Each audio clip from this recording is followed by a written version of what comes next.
the good, the bad, the odd. It's one hell of a podcast. Welcome to this episode of The Good, the Bad and the Odd with your host, Mark and Sam. Hi, Sam. Hello there.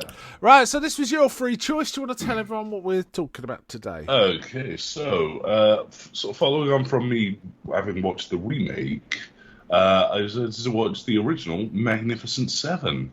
Magnificent Seven. First watch for you? Yeah, first time watching it. Yeah, I haven't watched it in a couple of decades, but I did watch it quite a few times before that, so I'm kind of familiar with some of the set pieces and the setup. And it's a very memorable film. It's a very memorable film. So I remember most of it. The ordering perhaps was a bit hazy, but in fact I did remember quite a bit of it. So this was famously a remake of The Seventh Samurai, which they even credit at the beginning.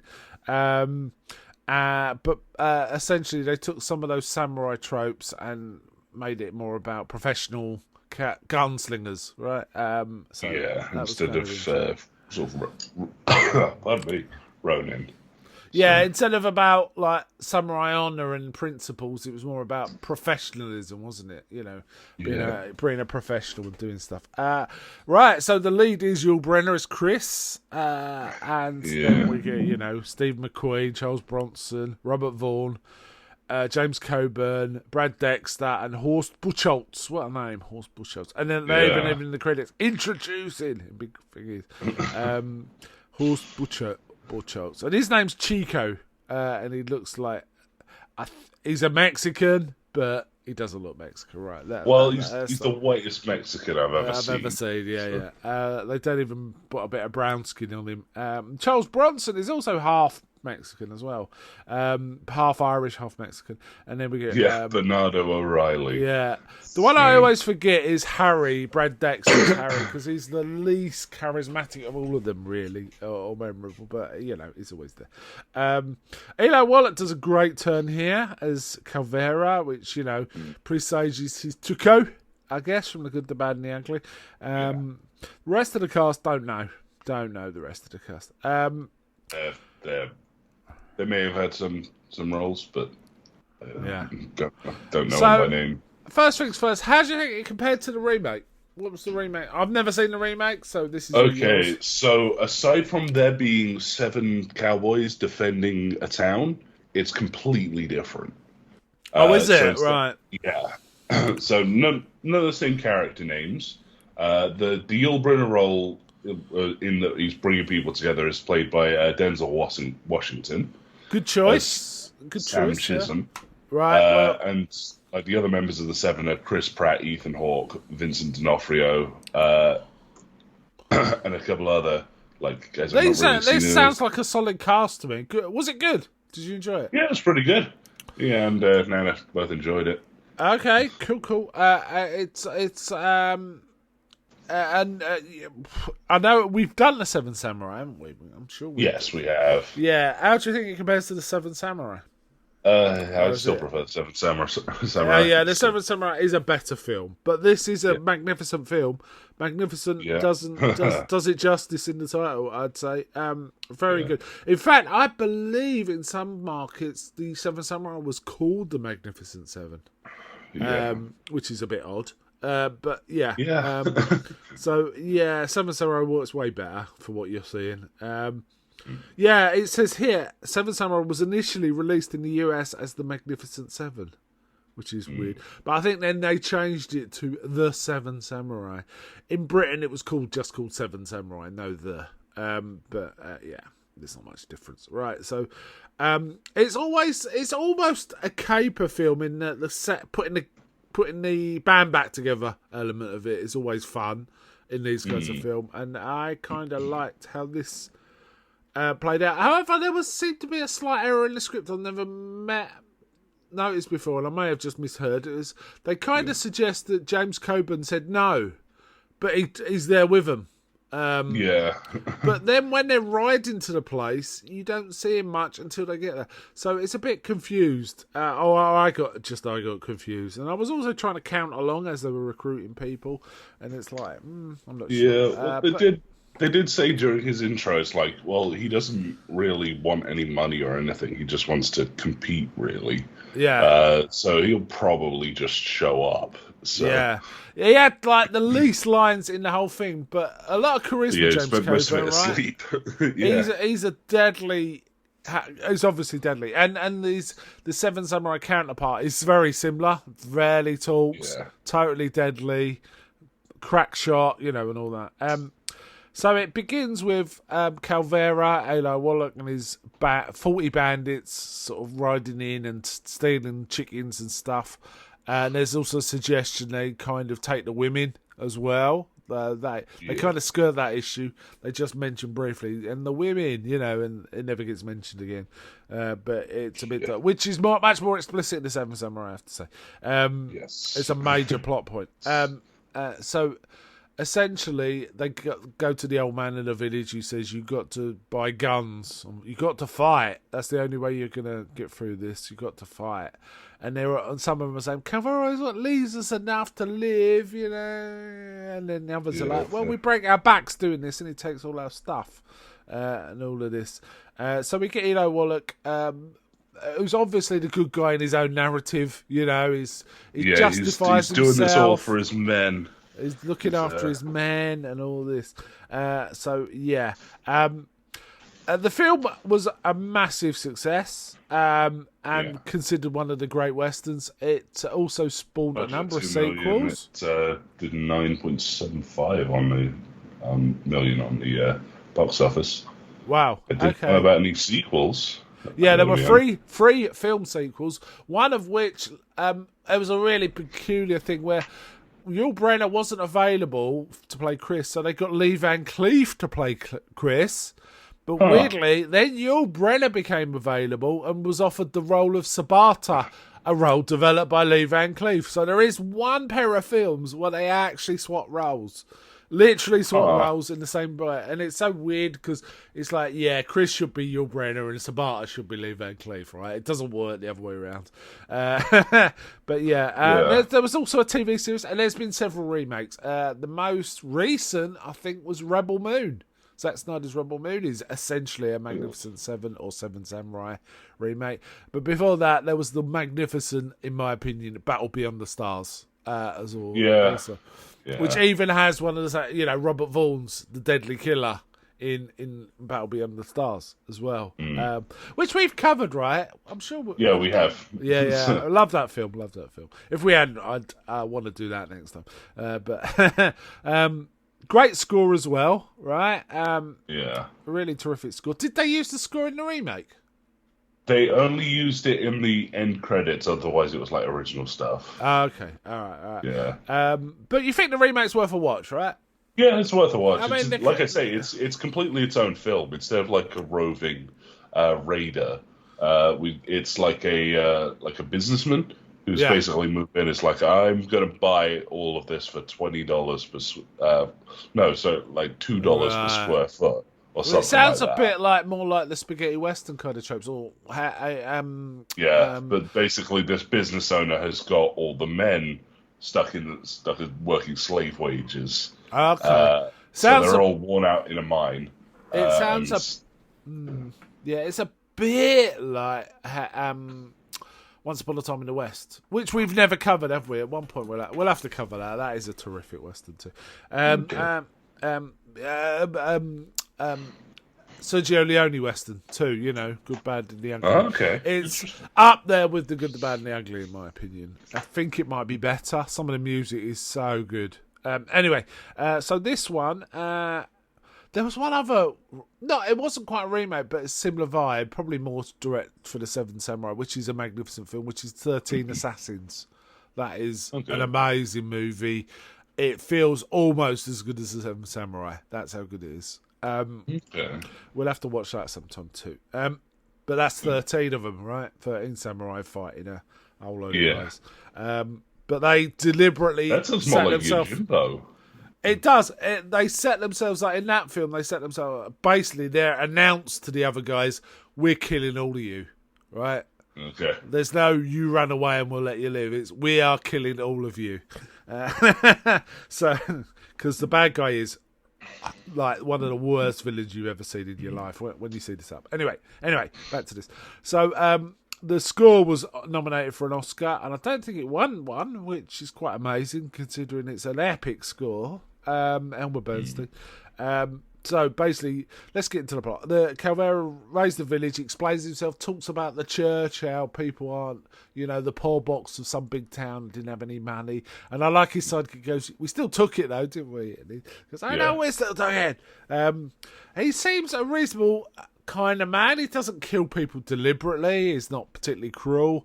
One villager tries to attack him with a machete and he just shoots him and he just goes, stupid. He's not particularly showing off, but he warns them. He tells them he's going to be back before winter. They're basically going to the hills for the winter, his men, and they know they're coming back to take more or less stuff. So they go. They take the old man's advice and go and have some money, and they look for guns. And they see when they get into town, we have one of these, set pieces where. Some guys don't want a Native American buried in the same cemetery as white, even though it's full of gamblers and drunks and gunslingers. Your Brenner's like, hell, I'll drive. I want to see it. I'll drive it. If this is all the fuss, I'll drive the hearse up. And the old funeral director's going, this is an $840 hearse. I don't want this shot up. And Blokes goes, I'll pay for the damage just to see this. And then old Steve McQueen. Steve McQueen hops on. Vin Steve McQueen. He literally hops on, rides shotgun. Literally rides shotgun. He borrows a shotgun. Yeah. He hasn't even got a shotgun. He borrows a shotgun off a guy, and they ride up, and basically people are shouting through windows at them, and then starts getting pot shots, and basically Yul Brynner. I love the bit where he points out, it's like, okay, so window on the left side there, and without telling Steve McQueen, just goes, I don't have an angle for that. It's like, wow, these guys are so professional. They already have scopes out everything from there. And then someone takes a shot at them, and Yul Brynner doesn't even flinch, but he's like, no, don't worry, they missed. And he holds up his cigarette, which at the end has been shot off. Yeah, these are pros. I like this. This is a common thing in a lot of later 50s westerns of professionalism overcoming everything. A lot of John Wayne films from this time, like El Dorado and Rio Bravo, were quite similar. It's about professionals just doing their job. It's kind of a cool theme, and they sort of carry it through here. This feels like, to me, this one feels like the Italians apparently love this. This may have been the spur for spaghetti westerns, because it feels a little more modern than the westerns preceding it. It's got a sort of much more modern feel of what's going on. And interestingly, if you then contrast it with one we covered recently, Butch Cassidy, that's grittier again, isn't it? In terms of American westerns. Anyway, so they basically discourage everyone to interfere with the hearse, and the three Mexicans who've ridden into town, they've gone across the border. Basically, they're in Texas, right? Also, I like the bit where he shoots two of them, both in the arm, and they're all still stood there for a moment, and he just sort of shoos them away, and they all sort of stand there, and then he turns around and goes, I need 6 men, and about 20 run up the hill. So. Yeah, to get the camera. Now remember that bit with the arm, right? When we come to the Hammer film Captain Chronicles, I believe it riffs on this scene, somewhat. You'll know when we get there. So that happens, and they just ride the hearse back once the coffin's off. And the Mexicans then approach Chris and goes, "Look, we don't know anything about guns. We want to buy guns." And he's like, "Guns are expensive. Men are cheaper than guns. Why don't you hire men?" And they show him all the money they got, and he just looks at it. Basically, he goes, I think he says we need 6. And he's non-committal at first, isn't he? He says, I'm not saying I'm doing it. I'll help you sort it out, but I'm not saying I'm doing it. And they're basically, him, Chris and Vin are drifters. They're just going, looking for work, right? But then he agrees, and they start recruiting men. The first one they recruit is a young guy, played by Horst Buchholz.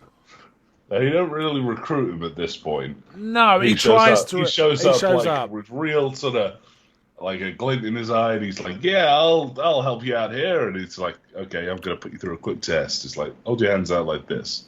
Okay, clap them again, fast as you can. And he's able to draw his gun and put it against his chest before he's put his hands together. Yeah. And then when he tries it reversed, Chico can't do it. Chico is his name. Can't do it, and he gets really pissed off at this. And we see him kind of impressed by these guys when they're doing the hearse thing, don't we? He's following and really happy. And at one point, he's right behind the hearse, and Vin sort of says, "There's a guy now, behind us." And he's like waving his hands and smiling like I'm friendly, and Yul Brynner's like, "Nah, don't worry about him. Don't worry about it." So then they start recruiting. So they're basically what they can afford is $20 for 6 weeks, 4 to 6 weeks work. And they're going around. I think the first they approach, I could be wrong, but the first they approach is Charles Bronson, who's chopping wood, whose character's called Bernardo O'Reilly. He's half Mexican, half Irish, and he's just chopping wood. And they start going through stuff. He's obviously a professional. They said, "Did you kill?" You cleared up the so-and-so range war in 2 weeks. He goes, "Yeah, I got $600 for that." And then they say another one. He goes, "I got $800 for that." And they said, "Well, this one's $20. He goes, and he just carries on chopping wood. Yeah. And then when he goes back, he goes, "Right." And then he calls him back and he says, "Right now, $20 is a lot."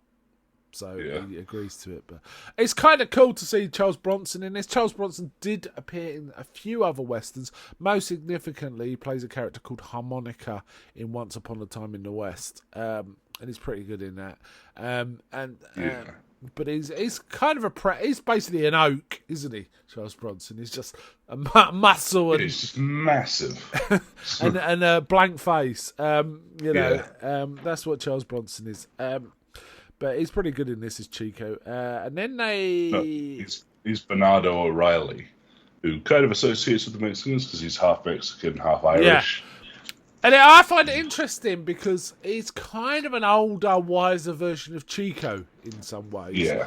We find out quite late on that Chico's actually comes from a farmer's a village, a peasant. Yeah, and he hates it. And he hates it, which is why he looks up to gunslingers. He wants to escape it. Whereas Bernardo has kind of done that. And realises his path is not as great as he thinks, right? Yeah, so that's an interesting It's not really explicit. It's kind of, you work it out afterwards, right? And then we get... I can't remember the Aldrin, but they're recruiting people, so right? basically we get Bernardo introduced chopping wood. They hang around at a casino for a bit and pull in. I think it's actually Vin that they pull in again there. Yeah. Then there's Harry Luck. Is it Harry that shows up? Harry, yeah, he turns up. He's a mate of Chris and says, "You got something going on here, haven't you?" And he says, it's $20 for." And he's going, "Nah, don't give me that." And he's constantly, we see him throughout the film, constantly, "Where's the gold mine?" And they're saying, "What gold mine?" He goes, "No, sorry, silver mine." There's no silver mine. He goes, "Where's the every time he's talking to the farmers, he's trying to angle for what the real deal is, and they're like laugh at him. They say, "Well, if we had acid trade, do you think we'd be doing this?" He's like that. But he's convinced. He's not. And then we get the very, very cool Brit, which is James Coburn, who is just resting against a post. And again, this whole thing is. You see this scene over and over again in loads of spaghetti westerns. I think this in particular is a touchstone. The whole, he doesn't really want to fight, and the bloke insists he's a faster draw, and he's like, "You lost." And he's got. I think James Coburn says no more than about 20 words in the whole film. Yeah, I don't think he actually talks here. No, he says you lost. That's all he says. Yeah. You lost. And he says, "Let's do it for real." And he's like, he just points, doesn't he? He just points. Yeah. And he out knifes the bloke at the gunfight, right? He brings a knife to a gunfight and wins. Yeah. So. And he's fast with a knife, fast with a gun, and a dead shot, really. So he's the cool guy. And he's the guy that I thought they said, "Oh no, we couldn't get him." But he turns up anyway. That's why I was a little confused. Or they might have been talking about others, and the cut wasn't. Then Chico turns up drunk, wanting to draw for real, and Yul Brynner just does not draw. He's just cool he doesn't as a even kid. look at him. Yeah, Like, and he just ignores he's shooting him. past him, isn't he? He's shooting, Yeah. literally shooting a gun past his head, and he's like just sits there until he passes out, and he says, "Sorry about this, man. You know, give him his gun when he sobers up." Yeah. And then finally they find Robert Vaughn's character Lee, who is obviously a stone cold killer, but he's got PTSD. Yeah, he's shaky. He's basically traumatized, but he can't do it anymore. He's lost. Yeah. He does say it's a speech later on where he says, "One day you wake up and you just can't do it anymore, but there's still everyone after you." And he makes a crack later on where all his enemies are dead, but he says, "Who am I kidding? You know, they're always after me," and stuff like that. There's that, and so he recruits 6. And they go riding, but the young lad is following them, and they're just which reminded me a bit of True Grit, right? Where Matty starts following Rooster and LeBeouf, and by sheer persistence joins them, and he goes, "I guess we're 7 now." Yul Brynner thinks he's fine because he's basically been fishing and got him a load of fish. Yeah, waiting for them. So I guess we're 7 now. Yeah. But yeah, so they go back to the town and there's bloody nobody about. It's kind of almost comical how empty the town is. So Chico runs up and starts ringing the bell.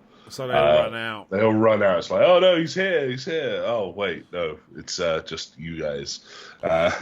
Chico is the analogue of the Toshiro Mifune character in Seven Samurai, who's always berating the villagers, berating the samurai. You know, he's the heart of it, really. Horst Buchholz is that character. Not quite as charismatic or good in the role, but he's okay. He's okay, you know. It totally works. And then they start... They start training, and they basically start ingratiating themselves with the villagers. Everyone kind of has their own thing. Chico kind of strikes it off with a local girl. Roberto Bernardo starts ingratiating himself with the kids. He doesn't really. He's just doing stuff. But they come in and says, we've been giving you. And he says, what do you mean? He goes, well, we look after you, and we'll put flowers on your grave. And he's like, that's a great comfort. You know? Yeah. So that. But he does kind of like the kids, doesn't he? Also, you're right. He does. The little girl's looking at him and he's making a penny whistle, isn't he? He's carving a whistle and he gives it to the little girl. I remember that. And there's some comments Britt just kind of sleeps throughout most of it. Britt is the coolest cute. And I thought his name was Red for the most time, and then they started talking about Britt, and I was like, who the fuck is Britt? Yeah, it's Britt. But Harry's basically, if they're not ingratiating themselves with the locals, they're standing around looking menacing. Or training them, or building fortifications with them, and all this sort of stuff. They're basically sort of making themselves known. But then they realise there's been 3 scouts been sent. Yeah, they spot them. They spot them. And Chico, Britt. Is it Chico, Britt, and Harry? No, it's Lee. It's Robert Vaughn. So it's kind of funny because your brother's just like, Britt, go. He just sort of jumps up and walks off into the woods. Yeah. And he's like, and I like how Britt, they find their horses, and Britt immediately... Yeah, Britt immediately just sits on a tree and puts sits back down and goes back to sleep. Yeah, waiting for these guys to turn up. And meanwhile, Chico's kind of looking at him going, huh? Yeah. And then the 3 guys suddenly come across Chico, right? So he shoots one, Britt shoots one. One manages to ride away, and old Britt... Britt shoots him and then drops him, and he's like, Chico's going, that was the best shot I've ever seen. He goes, no, it wasn't. I was aiming for the horse. Yeah, he goes, that was terrible. I was aiming for a scene exactly replicated from Seven Samurai, has to be said. Yeah. But yeah, that's funny because Chris specifically says to Britt, they want take one alive if you can, but they just kill them all, which means they've got 3 guns and 3 rifles. So one of them trains one set of villagers with the handguns, and then another 3 with. Are they different people? They are different people, right? Some have got handguns. It's 2 sets because the handguns go pretty well. Like Yeah. they get some good practice with that. The rifle, not so much. No, they're not very good. And he goes, in the end, Bernardo's trying to trade him, and he goes, look, I'll tell you what, get the rifle like they said, hit him with it. Yeah, hit him like a club. Yeah. Like, that's as good as you'll do with this. Yeah. And then we get, and then eventually so they're trading, they're building nets, they're building walls, and they're basically, they're just standing around, and Calveras and his gang turn up. You think they're going to be stealthy, but they're just standing waiting for them. And at one point, the killer line is this, again, very spaghetti western feeling, which is, you built all these walls to keep us out. He goes, no, they're to keep you in. Which reminded me of Rorschach. Pulled out. So. Yeah, it reminded me of Rorschach in Watchmen, you're not stuck right? in here with me. I'm not stuck in here with you. You're stuck in here with me. Yeah, and then there's the biggest gunfight you've ever seen. They're shooting. They must kill half of them easily. Oh, easily, yeah. Yeah. And they managed to get away. And they're saying, do you think he's going to, they're all speculating. Will he come back? And he goes, well, I wouldn't if I was Calveras, but I'm not Calveras, right? Yeah. So they're holed up in the woods. But they've got like a sombrero, which they get, because old Chico's hat's been shot through. They start looting the dead. And so Chico dresses up as one of them and goes to investigate on his own. Yeah. Without telling anyone. Before that, though, he sees a woman spying on him, doesn't he? And he kind of grabs her and takes her to the village and says, look, they're hiding all the women. But they kind of know this. The men, they make comments. They said, this is a funny old town. He goes, I've seen towns with beautiful women. I've seen towns with ugly women. But I've never seen towns with no women. So they know they're hiding the women. Yeah, right? They say that they're hiding the women. Like, they say that it's like, we've taken the women and kids away. Yeah. And they're always sets up and they're like, this treachery, and no one else cares. Yeah. It isn't treachery. We knew, the old, and Yul Brynner's like, that's your choice. Okay. Yeah.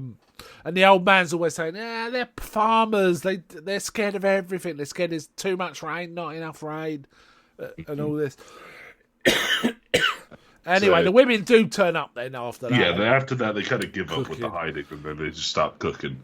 And a really sweet scene is they're all eating their food and they're saying, do you know what the rest of the villagers are eating? And they're just eating like corn and things like that. And then the next scene you see them dishing out their food to the kids, which is very sweet. Very sweet. Meanwhile, Calveras is up in the woods and old Chico goes up there. Sneaks in dressed up. Which is ridiculous. I mean, 40 men would all know each other, right? There's no way they wouldn't know each other. But he's just there. He even lights Calvera cigar for him, doesn't he, while he's talking and making plans. Yeah. So basically Chico comes to learn that basically Calvera doesn't have an option but to raid this village. Like, they don't have enough time to go elsewhere. Yeah, and his men haven't eaten for 3 days, so they're going to be pretty desperate. Which also, as skill aside, does it kind of explain why 7 men could take on 40. So he comes back, lets everyone know this. Your Brynner's character is like, we can just kind of wait him out, and then the village lets Calvera back in. Well, what happens is, as soon as the village finds out Calvera's not left and he's going to come back, half of them are saying, let's just give him what he wants, it's not too late, and the others are saying, no, we was fight. And there's a few speeches kind of cool, like, how did you feel about it? He goes, well, I was yes and no. I was frightened. I wanted to give him the food, but I was also had a feeling that I was glad that we managed to fight him and stuff like that. So it's conflicted. Essentially, the 7 Magnificent Seven go off looking for Calveras in the woods, don't they? And it appears to have cleared out. But when they get back, one of the lead heads of the village, who's one of them who's saying we should just give them what they need, actually lets Calveras back in. And to make this, I mean, this is the plot point that doesn't work for me. Calveras just gives them their guns back and lets Yeah. them go. Right? That is silly. Yeah, that's insane. Yeah, why would you do that? Why when you can just shoot them, right? And you got Yeah. them back to rights. But he makes them give up all their guns and says, "Yeah, you got to ride off." But you know, okay, let's overlook that, right? Because Yeah. it is a silly plot point. They should have just escaped under fire. That would have made more sense. Yeah.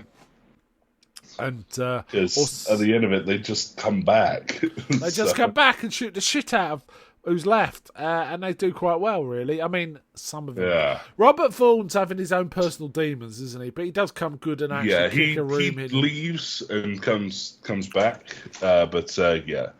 And we get Harry. Harry's the only one that says, "No, I'm not going back there. It's a suicide trip. I'm leaving." But he comes back. Doesn't he? In the middle, he rides right into the middle of the village in a massive gunfight. No stealth, nothing. Gets immediately shot. So yeah, but then he says to Chris, "Come on, there was treasure." And he goes, "Yeah, Harry, there was." As he's dying, he says, "Yeah, man, you had it figured all along." So he dies happy. We also get Robert Vaughn being a badass, but also dying. We also get James Coburn just Winchestering people left, right, and centre. Yeah, and then just someone's riding annihilating. out, and he gets shot, but he pulls a knife out at the end to try and actually do a knife kill as his last action, which is pretty badass. But he doesn't manage it. He throws it as he falls, and it goes into the wall just in front of him. So. Yeah, and Charles Bronson is also... Charles Bronson dies pushing the kids out of the way. The kids come and bother him while in the middle of a gunfight. He's going, "Get out of the way," and he goes... But there's a scene earlier with the kids where they said, "We want to come with you if you're leaving," as they're packing up to leave. Because the bandits give them leisurely time to pack their bags and leave, which is, again, odd. A bit of drama. Then we have the girl talking to Chico and the kids, and they're saying, "We want to come with you. Our fathers are cowards." At which point he grabs one and spanks him and says, "Your fathers are not cowards." And Making the hardest decision they have to make. Which basically elucidates he's from this background, but he regrets what he's done, and he's not as brave as the men that stay and raise families, and makes it clear to this. But there's a really cool scene where he is dying, and he says to the boys, "Look how brave your fathers are." As all the peasants are come and help them, don't they, and start attacking the remaining bandits with like clubs and stuff. So they actually do rise up and fight. Calveras gets it and just dies as well. Who else dies? He That's dies it, kind right? of confused, because it's just it's Chico, Vin, and Chris alive at the end, and Chico stays at the village. Yeah, and Calveras is like, why did you come baffled. back?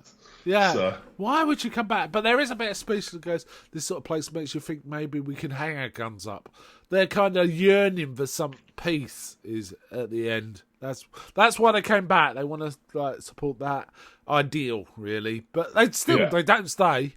They clear off. No, they leave at the end because they make it clear. It's like, oh, we're like the wind, we blow on by. Yeah. The old man says that. Sometimes the wind just sometimes. The whole reason for going, what makes me laugh is the whole when they have to decide whether they're going back now. Is Britt basically immediately straps his gun and goes, "Nobody takes my gun away and tells me to run. Nobody." That's his last bit of dialogue, right? Yeah. And they're all like, yeah, we're doing that. Except for Harry's like, "No, you're all mad. We're not going back." And I do like the fact they all ride the last three. There's graves for the four men that died, and we see the kids putting flowers on one of the graves, which is clearly Charles Bronson's grave. And the three of them ride away, and the girl is kind of sad. I do like the whole scene where he's saying to the girl, "Nothing can keep. You got to understand, I'm not staying here." Meanwhile, she's getting closer and closer to him. He goes, I just want it to be understood. I'm not staying and all this. And she kisses him and he's like, "Yeah, he's hooked. He's hooked." And indeed, all three of them riding out, and the girl just looks really sad, and she's doing some I think they're making cornbread. I think they're just chucking corn. So. Like he sort of moseys on back up, and all the other women doing it notice first and sort of start giggling. Yeah, and then she notices. And he just takes his gun belt off, the symbolic taking his gun belt off to become a farmer. And it did make me laugh with the fact is, I like the sparseness of the dialogue here. It's functional, but in a good way, in that these are pros who don't need to talk about shit, right? I just get on with it. And as they're riding out, Charles Bronson just says, "Is adios to the village and adios to you?" He says to the man, to Chico, and Chico's like, "Just adios," and goes back. They know how it works. And they talk about the elders' right. We are the wind just passing on. And it's kind of cool. Yeah. So very solid Western, right? Totally engaging. Didn't look at my watch once. Just totally absorbed into this. Good script. John Sturgis, good director. It's the scenery's really wonderful. It's a very good shooting location. Really liked it. There's I think it was Carswell. I think they're all very solid.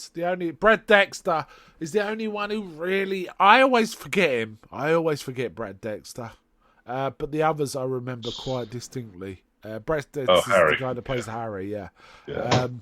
I haven't seen him in much else, whereas the rest of them I've seen in loads of things. Even Horst Buchholz is quite distinctive in this.